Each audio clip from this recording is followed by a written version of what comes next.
How are you doing, Coach? Good. How are you? Oh, good. I'm not going to ask you about Tolu today, but I did want to ask you about Anderson Garcia. When you were first started recruiting him when he was at Hamilton Heights, what grabbed your attention initially with him? You know what? That was coming up a COVID deal. We had seen him, and Corey McRae was the point man on it. But just the same things that you see now. Plays really hard, tough, hard nosed. Really wants to get better, wants to improve.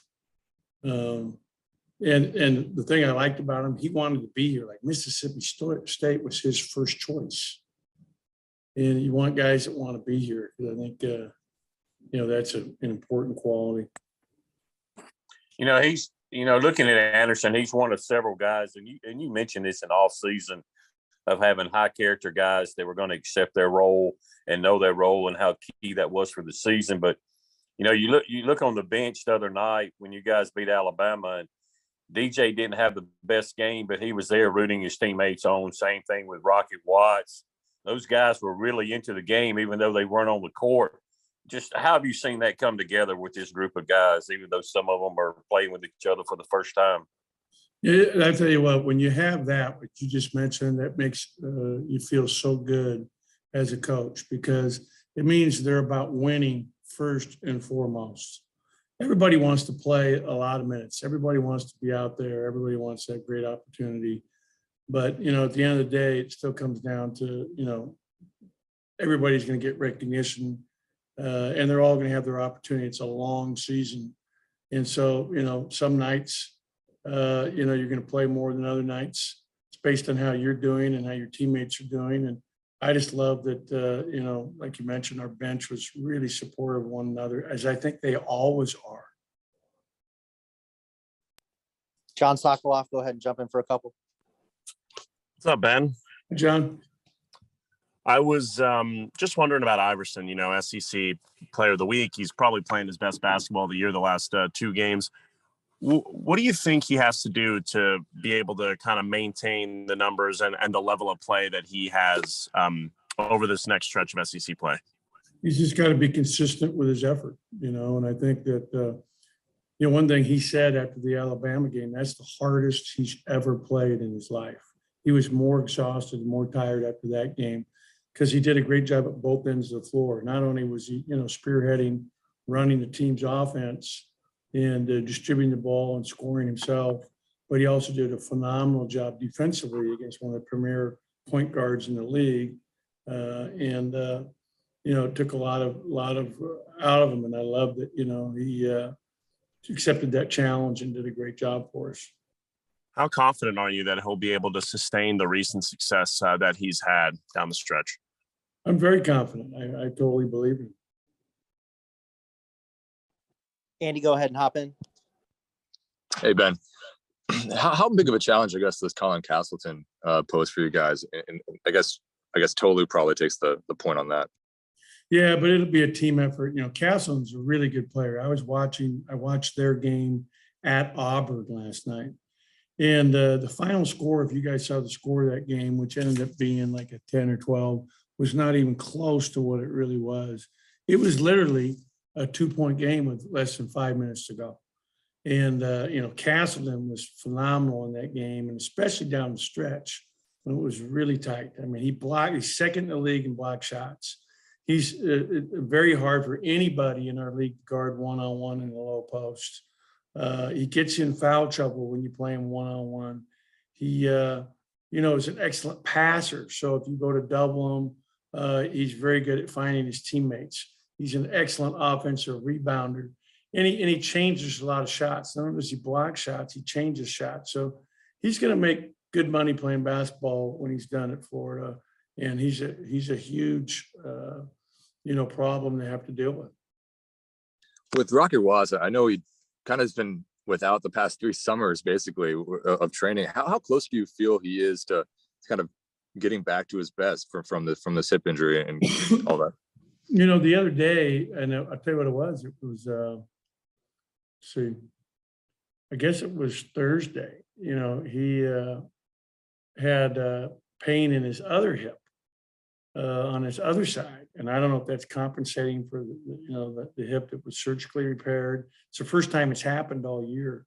But, he's just been dealing with a lot of, issues even still, and fights through them. And I thought he had a pretty good practice yesterday. And, we need him. I mean, one thing that, you see is we need good 3-point shooters out there. And he's one of the best 3-point shooters on the team when you watch practice and you watch the shooting drills. So, he's going to keep getting opportunities, and, I'm pulling for him.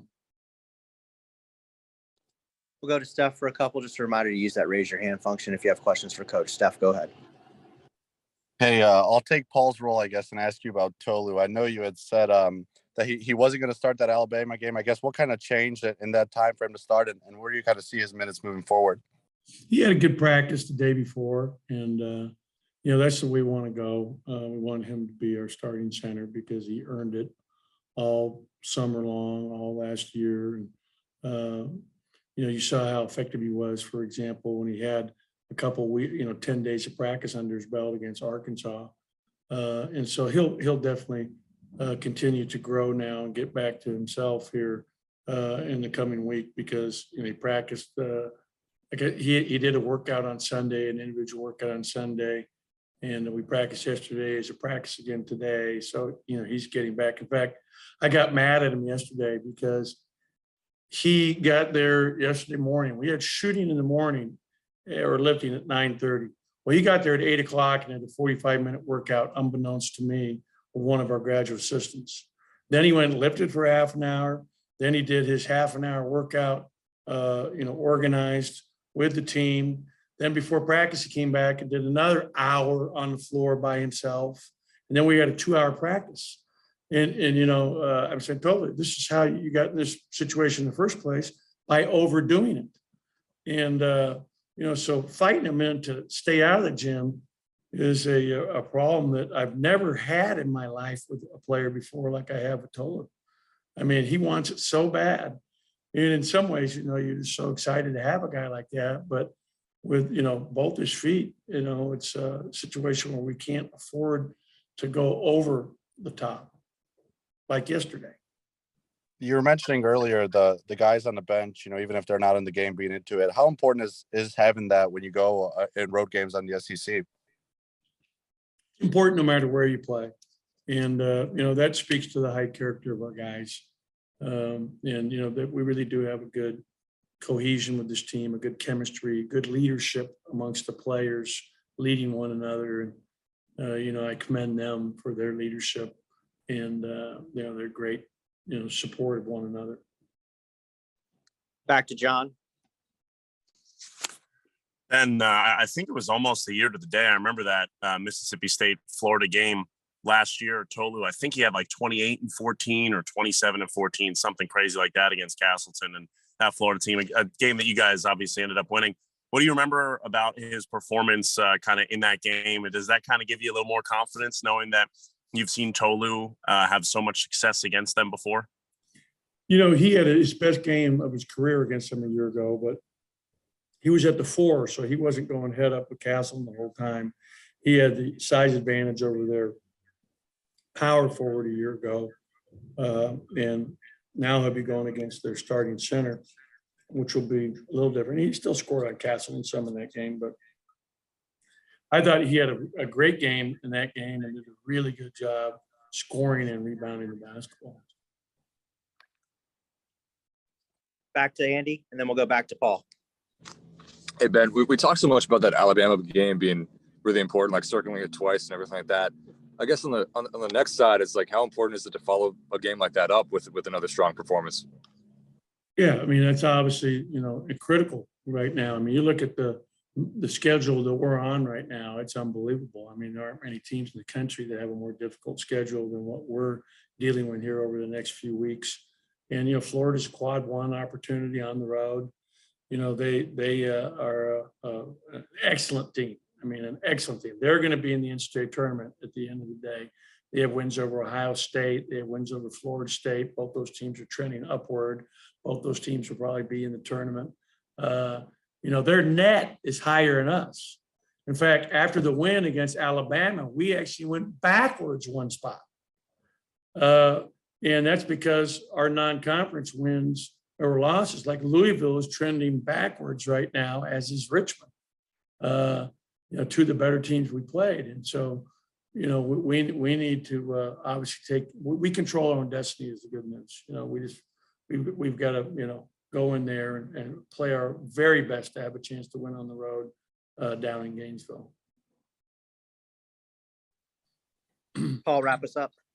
Coach, you mentioned earlier about Iverson saying he played the hardest he's played all year. What was your thoughts about Garrison as well? It seemed like he was a lot more aggressive and had a chip on his shoulder against Alabama. Would you say that was one of his most complete games on both ends of the court?